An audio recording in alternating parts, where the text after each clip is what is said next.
War involves not only bullets, it also involves emotions. So a war is not going to end by running out of bullets, and they're not going to run out of bullets. This is a conflict which has been going on for 120 years, and it's not going to be resolved anytime in the near future. And what happened in the last few days just puts it off that much more.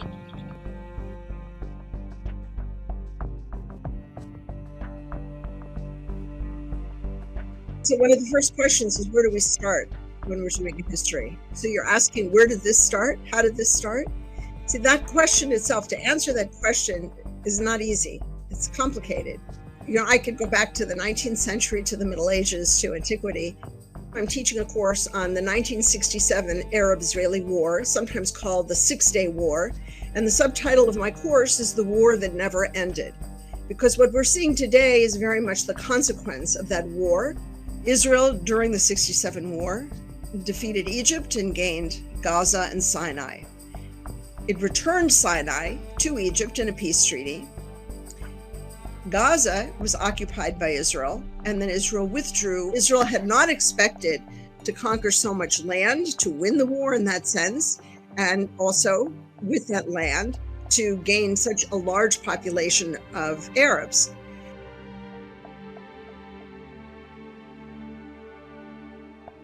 Gaza borders both Israel and Egypt, and neither side has been willing to open its doors and let the residents of Gaza enter and become citizens and live a normal life.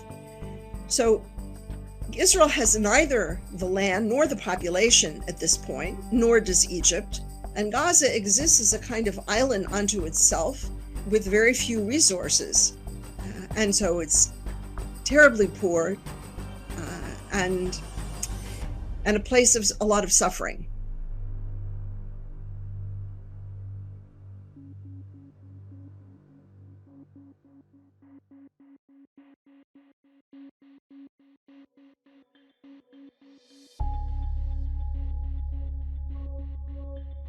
Since 2007, Hamas has been the ruling power in Gaza, the de facto government there.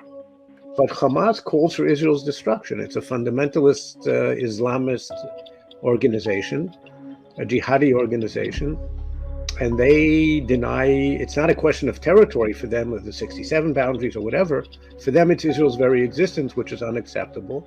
It's unfortunate that Hamas came to power in Gaza. It's not supported by the majority of people in Gaza. Reports claim that perhaps 30% of the population supports Hamas. That's all.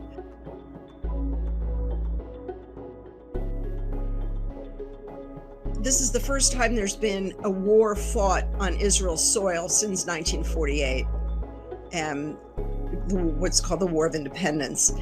Thus far, the number killed in just a couple of days is equal to the number of Israeli soldiers killed during the Six-Day War in 1967. It's a huge number.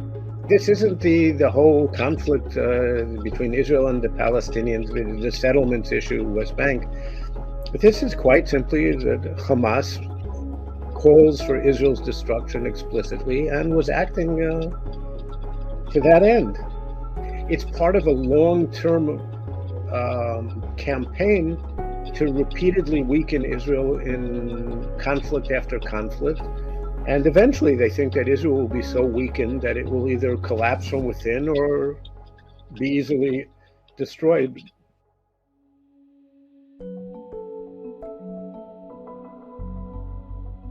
This was a colossal intelligence failure. A lot of the terrorism in the West Bank in recent months has been Hamas terrorism. So Israel is looking at that and not looking at this.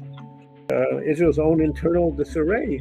It's now 6 years of domestic upheaval, of repeated 5 elections, and in the last 9 months, the so-called judicial overhaul that was begun by the Netanyahu government both diverted the government's attention and it tore the defense establishment in Israel apart. So their attention was diverted as well. We are in uncharted territory, so to speak, because the assault on civilians was massive. The lack of Israeli intelligence is massive. The lack of army preparedness is massive. And certainly Hamas knew that in attacking Israel and inflicting so much destruction and murder on Israeli civilians, that there would be retaliation, and who would suffer as a result? The poor inhabitants of Gaza. Hi, everyone. George Stephanopoulos here. Thanks for checking out the ABC News YouTube channel. If you'd like to get more videos, show highlights, and watch live event coverage, click on the right over here to subscribe to our channel. And don't forget to download the ABC News app for breaking news alerts. Thanks for watching.